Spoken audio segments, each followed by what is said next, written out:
पवित्र महान और सर्वशक्तिमान परमेश्वर पिता, हम आपकी स्तुति महिमा करते हैं, धन्यवाद देते और एक शुभ अवसर आप हमें दिए। तेरे नाम को ऊंचा करते पिता, तू सच्चा है और प्रभु हम सभी लोगों के साथ तू नम्र बर्ताव करता और अपनी ओर से तू हर चीज़ प्रोवाइड करता है और आगे कदम बढ़ाता है। प्रेम में हो या क्षमाशीलता में, हर चीज़ों में तू हमारी तरफ आगे कदम बढ़ाता पिता। आज जो भी इंसान तेरी ओर कदम बढ़ाता है, तू उसे स्नेह देता और प्यार करता है और गले लगाता है। प्रभु यीशु, हम धन्यवाद देते हैं आपकी अद्भुत योजना के लिए। हमारी मनों में, हमारे दिलों में आप थोड़ा थोड़ा करके मजबूती की ओर बढ़ाओ, परिपक्वता की ओर बढ़ाओ पिता, ताकि हम प्रभावशाली हो सके आपकी स्वभाव और आपके प्रभाव में।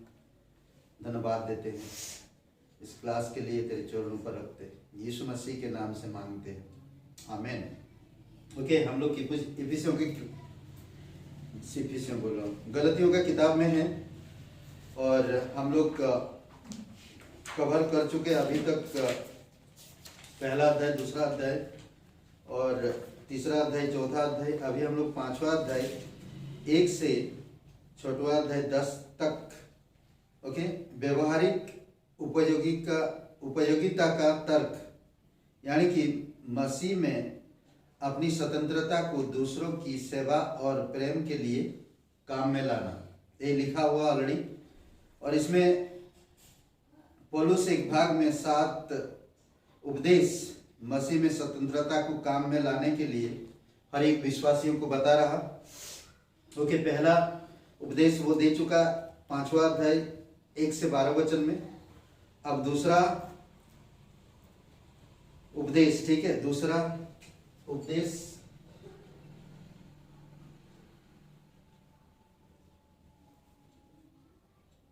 टू 5वां अध्याय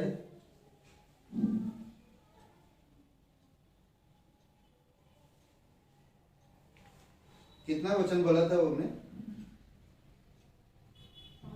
किसका? 5वां अध्याय पहले जो उपदेश में कितना वचन था? 1 से 12 1 से 12 था। एक्चुअली वो 1 से 2 है, 1-2 वचन, और ये 3 से लेकर 15 तक है। ठीक है, इसके आगे इस प्रकार लिख सकते हैं, 3 से 15 तक है 5वां अध्याय के। ठीक है, फिर भी मैं हर एक खतना करने वालों को जाता है देता, ये 15 तक आएगा। ठीक है, या दूसरा है, ठीक है, वो 12 तक था, बढ़िया, सही है, सॉरी 12 तक था, और ये 13 से 15 तक है। 13 से 15 लिख दीजिए, कंफ्यूज मत होइए। पहला जो था, पहला उपदेश कितना? 5वां अध्याय 1 से 12 तक। ठीक है, अब ये 13 से 15 तक। ठीक है, और इसमें लिखिए, मसीह में अपनी स्वतंत्रता को पाप करने की अनुमति ना बनाओ। मसीह में अपनी स्वतंत्रता को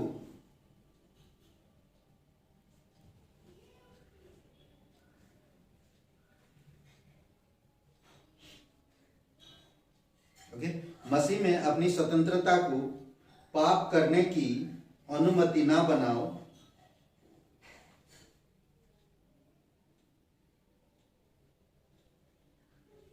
अनुमति ना बनाओ, पाप करने की अनुमति मत ना बनाओ, पर प्रेम से एक दूसरे की सेवा करो।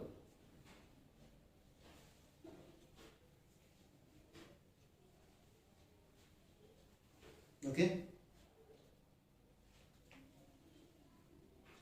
अनुमति ना बनाओ, पर प्रेम से एक दूसरे की सेवा करो। Full step. पौलुस यहाँ व्यवस्था की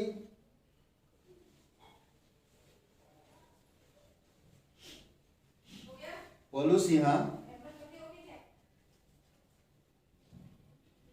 व्यवस्था की आत्मा का सारांश निकाल कर कहता है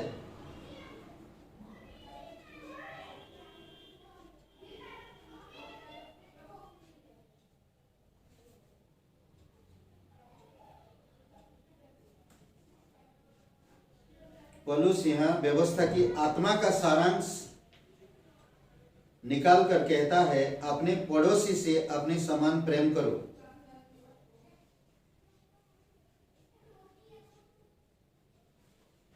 अपने पड़ोसी से अपने समान प्रेम करो।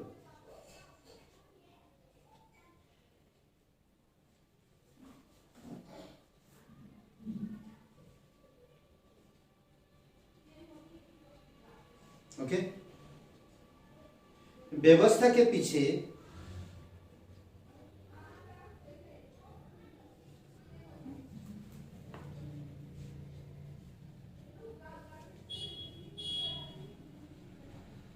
ठीक है, वचन 14 में देखिए, क्योंकि सारी व्यवस्था इस एक ही बात में पूरी हो जाती है कि तू अपनी पड़ोसी से अपनी समान प्रेम रख। ठीक है, 5वां अध्याय वचन 14 में। ठीक है, और 15 में कहता, पर यदि तुम एक दूसरे को दांत से काटते और फाड़ खाते हो तो चौकस रहो कि एक दूसरे का सत्यानाश ना कर दो। समझ रहे? अगर हम एक विश्वासी है तो हम कभी किसी को दांत नहीं दिखा सकते, और ना ही हम क्रोध होए, ना हम नफरत करें, ना हम नहीं करना हमें, बल्कि एक दूसरे से प्रेम से सहना चाहिए, प्रेम की व्यवस्था को दिखाना चाहिए। इसमें कह रहा क्या लिखे, बता रहा हूं मैं, व्यवस्था के पीछे उसकी आत्मा और सिद्धांत अच्छे हैं। व्यवस्था के पीछे उसकी आत्मा और सिद्धांत अच्छे हैं, पर उसका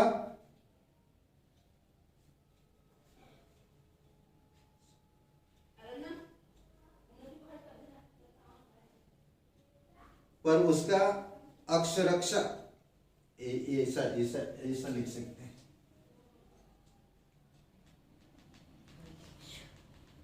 अक्षर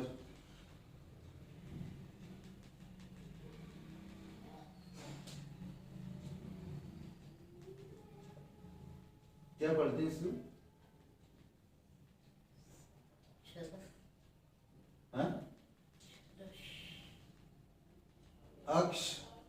रक्षा ना, असुरक्षा ऐसा कुछ, अक्षरक्षा ऐसा कुछ बोलते हैं।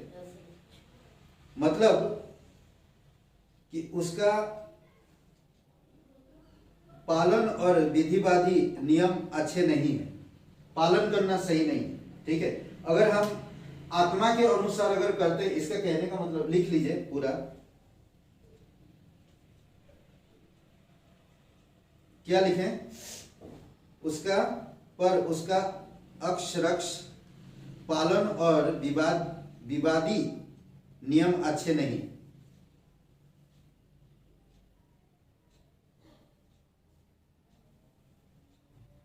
ठीक है, 13 वचन से लेकर 15 वचन में ये चीजें आपको दिखेगा। यहां पर स्वतंत्रता आपको विश्वास के द्वारा मिला, तो आप व्यवस्था के द्वारा स्वतंत्र नहीं पा सकते। और जब आप विश्वास के द्वारा स्वतंत्रता मिली है, तो आप व्यवस्था के द्वारा स्वतंत्रता को मत खराब करो ना। कहने का मतलब कि आत्मा और सिद्धांत में चलो ना। वो जो व्यवस्था थी, वो व्यवस्था के आधार पर मत जियो ना। तमाम जो लोग आज व्यवस्था पालन करते हैं, पर इधर किसी को खून करने के लिए बाज नहीं आते ना, खून भी कर सकते हैं, गालियां देने लगते हैं, सब कुछ करते हैं, पर व्यवस्था पालन भी कर रहे हैं। तो हमें शास्त्रीय और फरीसियों की तरह नहीं होना चाहिए। ठीक है, अब तीसरा उपदेश, तीसरा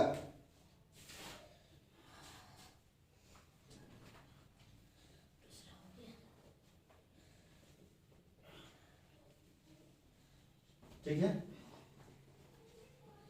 5वां अध्याय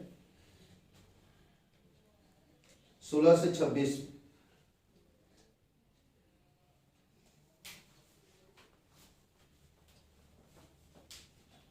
ओके, 16 से 26 शरीर और आत्मा के संघर्ष में, इसमें यहां पर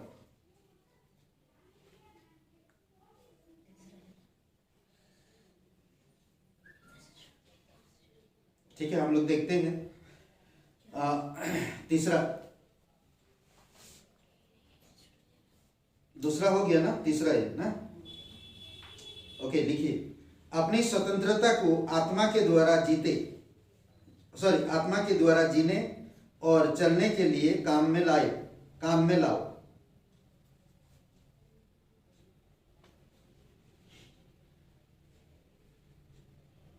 अपनी स्वतंत्रता को आत्मा के द्वारा जीने और चलने के लिए काम में लाओ।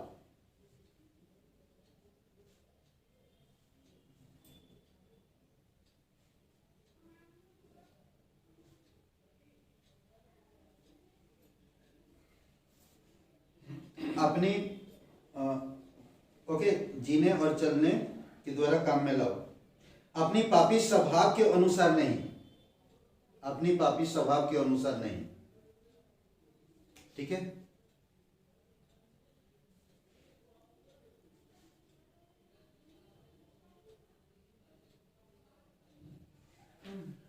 ओके। फिर लिखिए, विश्वासी को आत्मा के चलना चाहिए। विश्वासी को आत्मा की चलाई चलना चाहिए।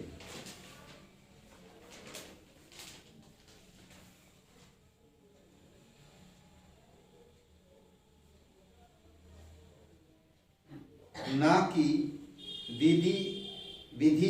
विधिता के अनुसार, ना कि विधिता के अनुसार और शरीर के काम नहीं, पर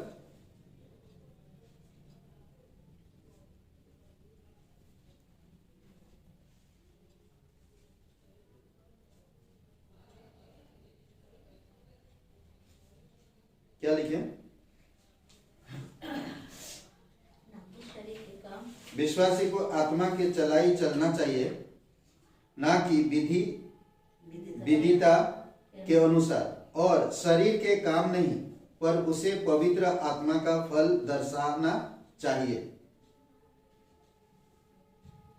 शरीर के काम नहीं, पर उसे पवित्र आत्मा का फल दर्शाना चाहिए। पवित्र आत्मा का फल क्या है?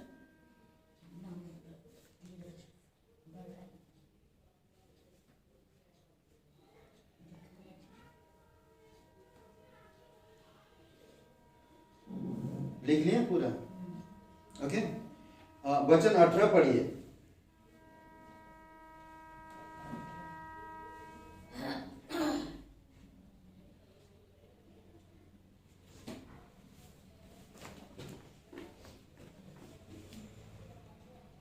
गलतियों का 5:18 वचन।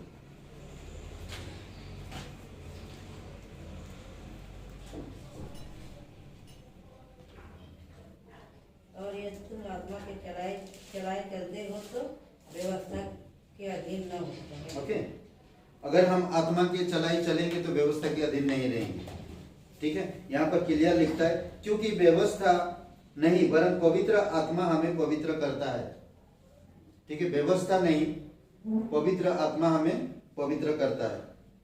ठीक है, यहाँ पर देख सकते हैं आत्मा और शरीर के विरुद्ध में हमेशा काम होती है, इसीलिए हमें आत्मा की चाल चलाई चलना चाहिए। हमारे अंदर पवित्र आत्मा की फल दिखनी चाहिए, ना कि शरीर की। अगर शरीर की फल दिखेगा तो हम वैसे विश्वासी नहीं बन पाएंगे, जैसे जो आत्मा की चाल चलाई चलते हैं वैसे विश्वासी नहीं बन पाएंगे। पर ऐसे विश्वासी बनेंगे जो हम शरीर के काम विधि विधान पर रहने वाले जैसे ना। आज भी बहुत सारे लोग विधि विधान मानते हैं, परंपरा में एकदम अटूट विश्वास है उनका, परंपरा पे, विधियों पर। वो लोग देखेंगे, आज हम लोग अविश्वासी में देखते हैं, विश्वासी में देखते हैं, कैथलिक लोगों में देखते हैं, जब 40 दिन का वो लोग उपवास होता है फिर भी वो लोग शराब पिएंगे, तरह तरह की गलत काम और लोगों से तमाम चीजें करते हैं। बहुत सारे ऐसे लोग हैं जो बहुत कुछ मानते हैं, करते हैं विधि के आधार पर उनका जीवन को देखकर मालूम पड़ता है कि ये सही नहीं है ना,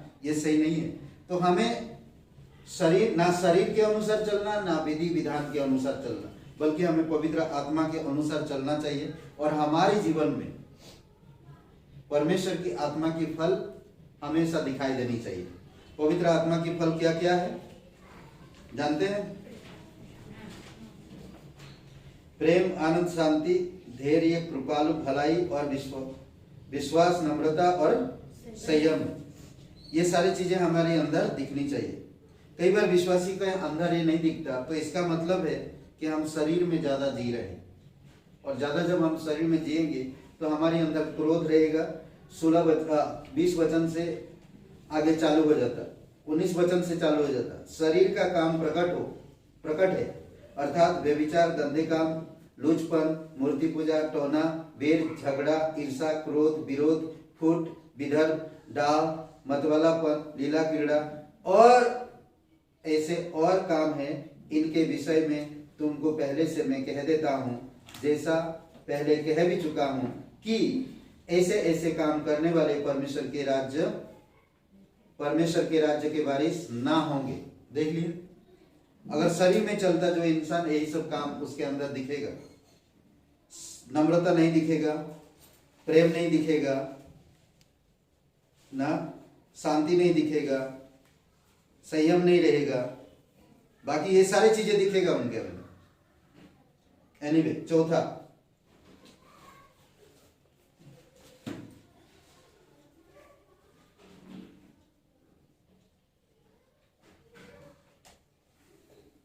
अध्याय 1 से 6,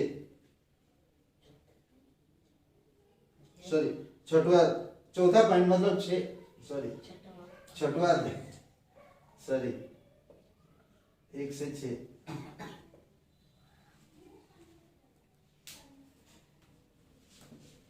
ठीक है। हाँ, एक दूसरे की सहायता।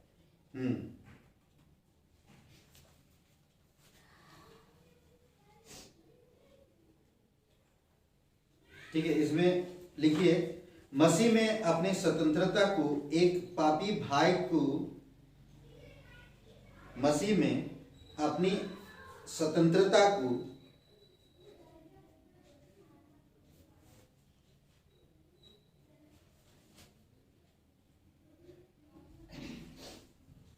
एक पापी भाई को ठीक करने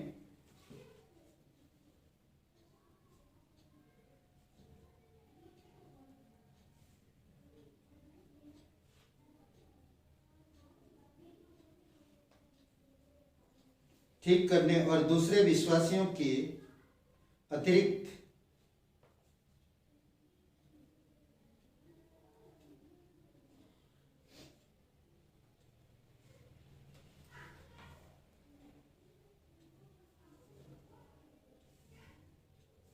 ठीक है, मैं शुरू से कह रहा हूं, मसीह में अपनी स्वतंत्रता को एक पापी भाई को ठीक करने और दूसरे विश्वासियों के अतिरिक्त भार को उठाने के लिए काम में लाओ।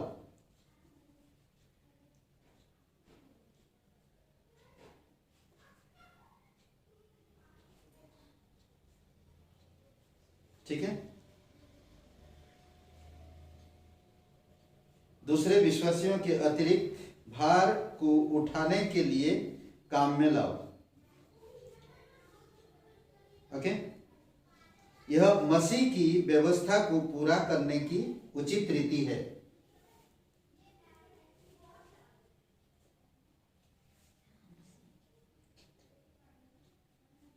ठीक है, अगर 6 और वचन 1 में देखेंगे, वहां पर एक शब्द मिलेगा, पकड़ा भी जाए, अपराध में पकड़ा भी जाए ना, 6वां अध्याय का वचन 1 में।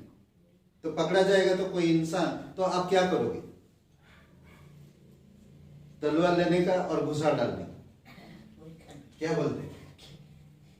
तलवार लेने का, घुसा डालने का, जो मिल जाए वही सर पे उसकी मार देने का, खत्म है कि नहीं? क्या बोलते हैं?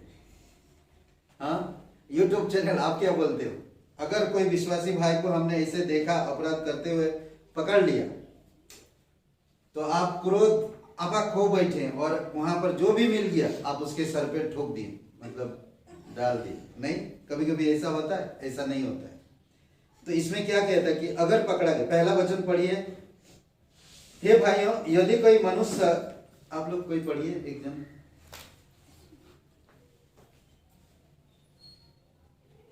हे भाइयों, यदि कोई मनुष्य किसी अपराध में पकड़ा भी जाए, तो तुम जो आत्मिक हो नम्रता के साथ ऐसे को संभालो और अपनी ही चौकसी रखो कि तुम भी परीक्षा में न पड़ो। ओके, यहाँ पर जो पकड़ा सब, गिरफ्तार, अचानक पकड़ जाना, रंगे हाथों से पकड़ना, ऐसे कई सारी चीजें आ जाता है।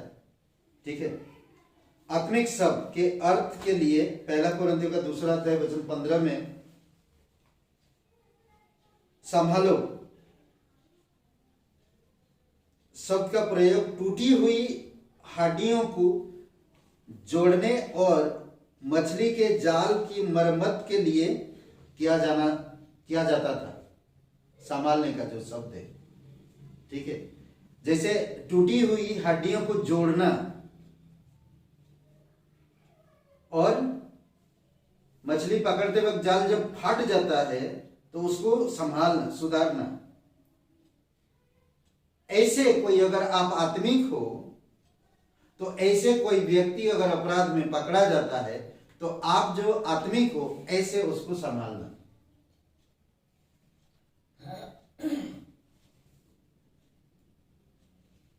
ठीक है, हो गया, पूरा लिख लिए ना? हाँ, 6 तक हो गया। ओके, अब उपदेश 5,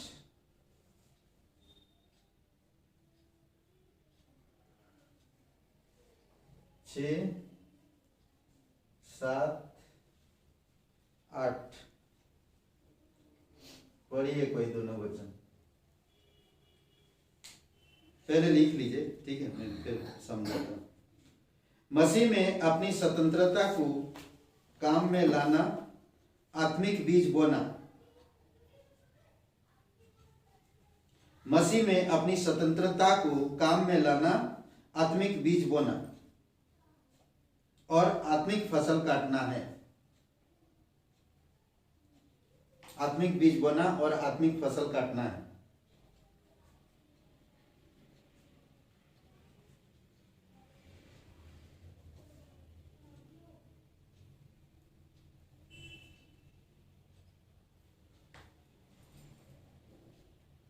ठीक है, ओके। मसीह में अपनी स्वतंत्रता को काम में लाना, आत्मिक बीज बोना और आत्मिक फसल काटना। पौलुस यहाँ विश्वासियों को कड़ी चुनौती देता, कड़ी चेतावनी देता है कि इस बात से धोखा ना खाए।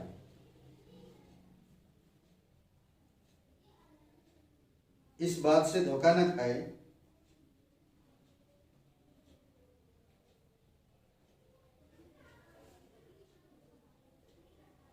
पौलुस यहाँ विश्वासियों को कड़ी चेतावनी देता है कि इस बात से धोखा ना खाए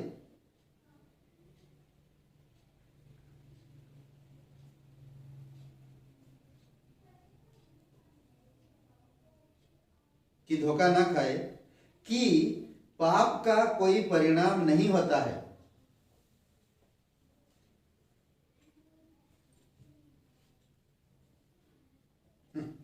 पाप का कोई परिणाम नहीं होता।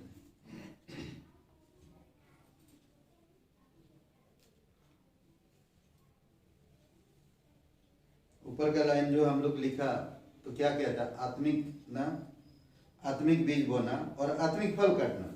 अगर पाप का, बुराई का बीज बोऊंगा तो बुराई का फल काटो, तो सेम चीज ना। तो कभी कभी मसीह लोग भूल जाते, भाई बुराई करते रहेंगे, पाप करते रहेंगे तो परिणाम नहीं होगा, ऐसा नहीं है। उपदेश 6,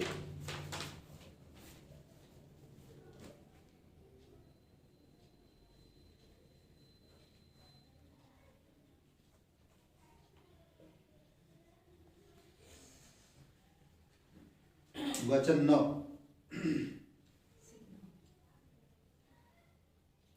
हियाव नहीं छोड़ना, भले काम करने में हियाव ना छोड़ो, क्योंकि यदि हम ढीले ना हो तो ठीक समय पर कटनी काटेंगे। तो इसमें लिखिए भलाई करने का उत्साह ना छोड़े, भलाई करने का उत्साह ना छोड़े, या ढीले ढीले पड़े, उसी शब्द का ही दूसरा शब्द ढीले पड़े, उत्साह ना छोड़े या ढीले पड़े। अंत में फसल अंत में फसल आएगी, कमा दे दीजिए, देश दे दीजिए वहां पर थोड़ा पड़े जहां पर, उसके बाद देश, अंत में फसल आएगी। ठीक है, उपदेश 7।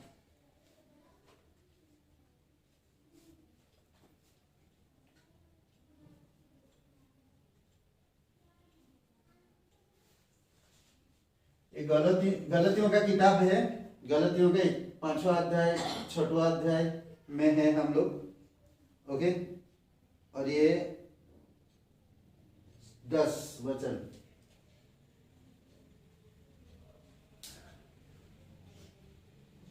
इसमें लिखिए इसीलिए जहां तक अवसर मिले, वचन में लिखा, मैं वचन पढ़ रहा हूं, लिखिए मत रुकिए।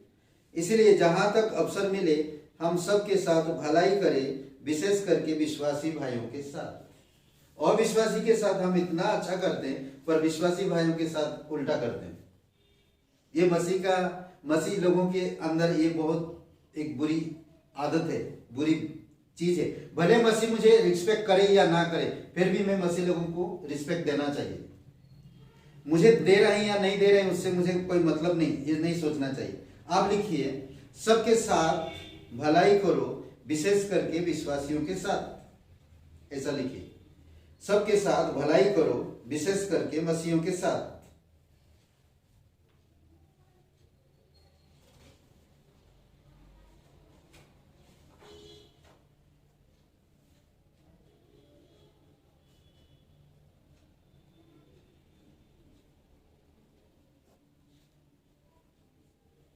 ये 7 उपदेश हर एक विश्वासी को बहुत इंपॉर्टेंट है, बहुत जरूरी है, समझ रहे हैं?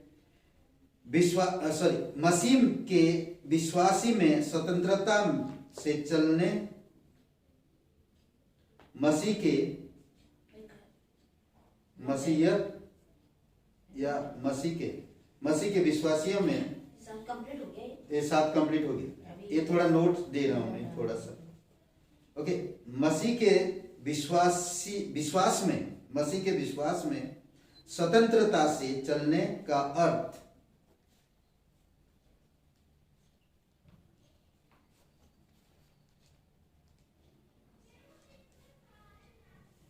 मसीह के विश्वास में स्वतंत्रता से चलने का अर्थ परमेश्वर के वचन के सिद्धांतों के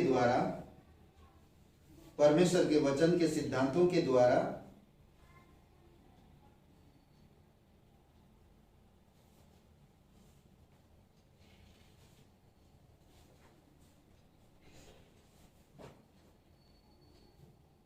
ओके,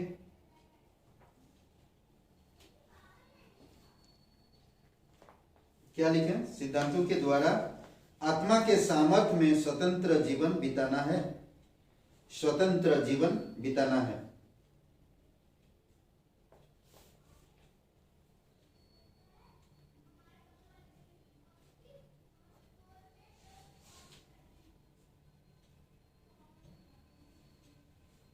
ठीक है, ओके। अभिवादन में जो था, मतलब समाप्ति में 6वां अध्याय,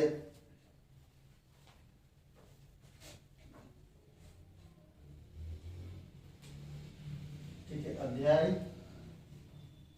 ऐसा दिया था ना, अध्याय 6 और कितना 11 से पूरा जो, सॉरी, ठीक है, 11 से 18 तक जो भी 18 है, ठीक है, 18 तक इसका समाप्ति है यहाँ पर। माप ऐसा है, आधा कॉपी ऐसा मत समझ जाइए। ठीक है, इसका जो ओके, केवल क्रूस में बढ़ाई करो, इसका ये यहाँ पर जो मतलब है इसका, ठीक है, इसी का जो मतलब नीचे लिख सकते हैं, या तो जैसे हर एक का लिखे हैं, ठीक है। केवल क्रूस में बढ़ाई करो और किसी और की तुम नई सृष्टि हो। केवल क्रूस में बढ़ाई करो और कि तुम नई सृष्टि हो, और कि तुम नई सृष्टि हो, ठीक है। आप नई सृष्टि है तो आपको नई सृष्टि में ही बढ़ाई करना चाहिए ना। मैं शरीर में या संसार में या अपनी चीजों में अगर मैं बढ़ाई करूंगा तो मैं क्रूस की बढ़ाई नहीं कर पाऊंगा, नई सृष्टि में बढ़ाई नहीं कर पाऊंगा, ठीक है। इसमें मैं थोड़ा सा समझा देता हूं। पौलुस यहां पर क्या बता रहा, पौलुस यह सबसे बड़ी शिक्षा की पत्री गलतियों को स्मरण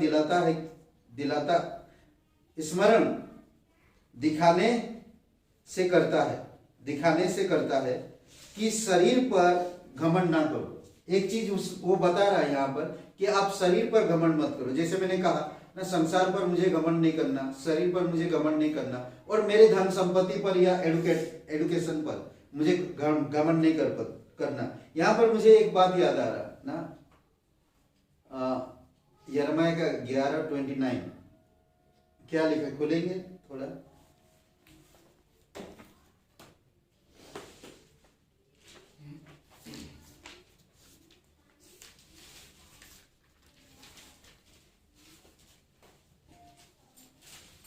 यिर्मयाह का 11:29 नहीं है, नहीं है। 11 9 का है 11 नहीं है। 9 का 29 9 का भी 29 नहीं है। नहीं है।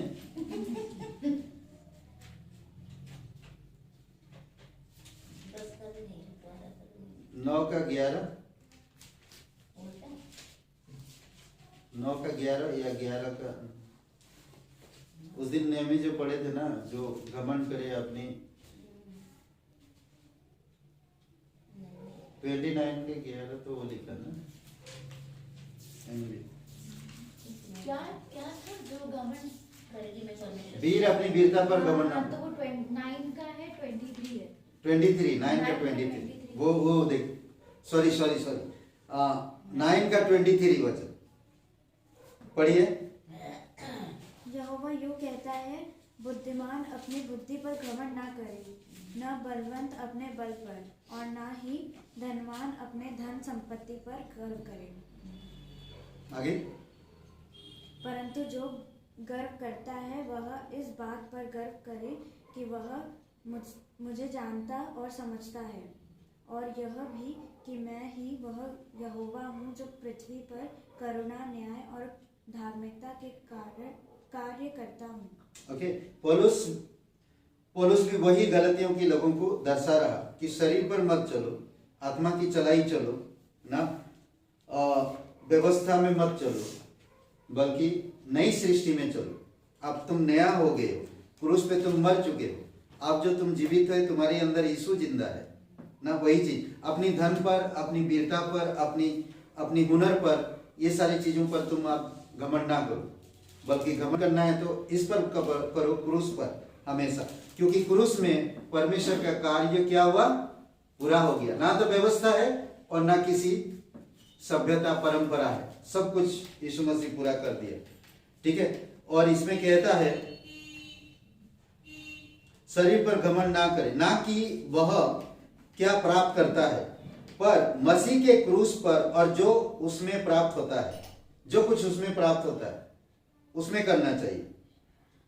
केवल एक बात, जो कुछ अर्थ ही है, जो कुछ अर्थ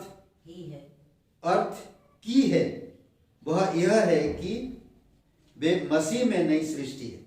हमें यह समझना चाहिए कि हम प्रभु में नई सृष्टि है, और हम प्रभु में समझना चाहिए। क्रूस में जो कुछ समझ होता मेरे लिए वो काफी है, नहीं? ठीक है, तो यहीं पर ये गलतियों की किताब समाप्त, और कुछ पद आप लिख लीजिए। ठीक है, कुछ बातें आप लोगों को पढ़ने के लिए, याद करने के लिए अच्छा है ये बातें। प्रेम व्यवस्था को पूरा करता है। क्या है प्रेम?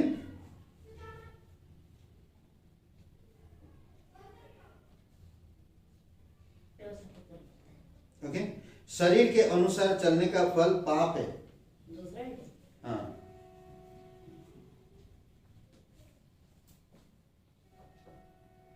शरीर के अनुसार शरीर के अनुसार चलने का फल पाप है।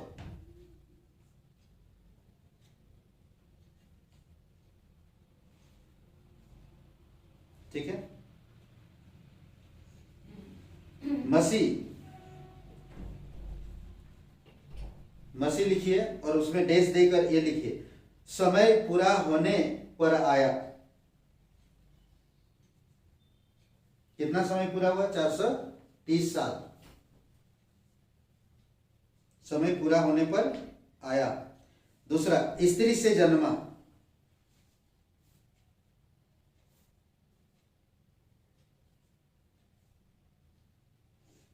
तीसरा, व्यवस्था के अधीन जन्मा।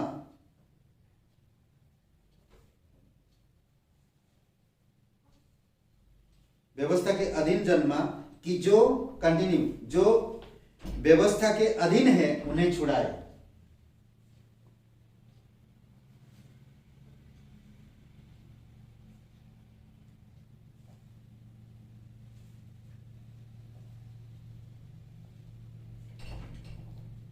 ठीक है, पापी स्वभाव के काम दुष्टता के हैं। पापी स्वभाव के काम दुष्टता के हैं।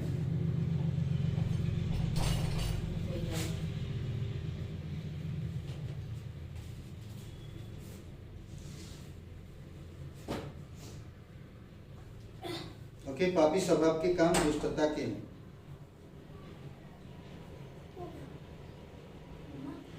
विश्वासी के जीवन में पवित्र आत्मा का फल है। विश्वासी के जीवन में पवित्र आत्मा का फल है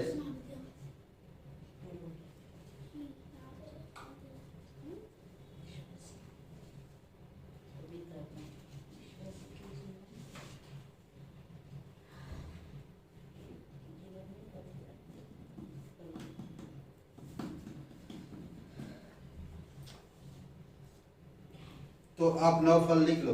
प्रेम, आनंद, शांति, धीरज, कृपालु, भलाई, विश्वास, नम्रता, संयम। बताइए। प्रेम, आनंद, शांति,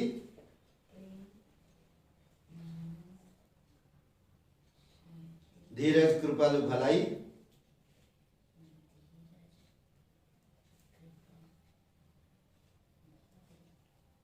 विश्वास, नम्रता, संयम।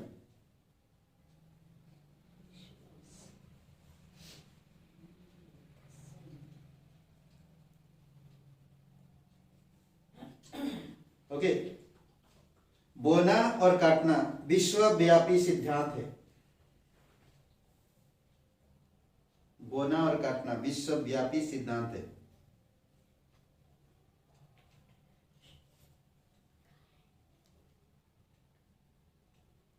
विश्वासी को पवित्र आत्मा की सामर्थ में जीना चाहिए।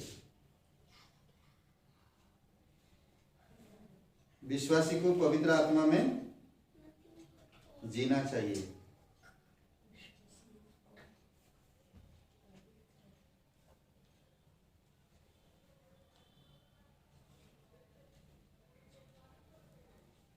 ये कुछ वचन जो आप प्रैक्टिस कर सकते हैं, कुछ ना, ये इजी। ठीक है, आमीन। पिता परमेश्वर, हम धन्यवाद देते हैं, आपकी स्तुति महिमा करते हैं। जीवित और पराक्रमी परमेश्वर, धन्यवाद आज का इस क्लास के लिए। तेरी स्तुति महिमा करते हैं। नेक्स्ट क्लास के लिए हम इफिसियों की किताब खोलेंगे। प्रभु तेरी दया और कृपा रहे, अगुवाई करना पिता, ताकि हम हर एक क्लास को समझ सके अच्छा से, और हम आपके साथ हमारा संबंध बढ़ सके, Yes. पवित्र संबंध नया सृष्टि में मजबूती हो सके। धन्यवाद देते हैं यीशु मसीह के नाम से, आमीन।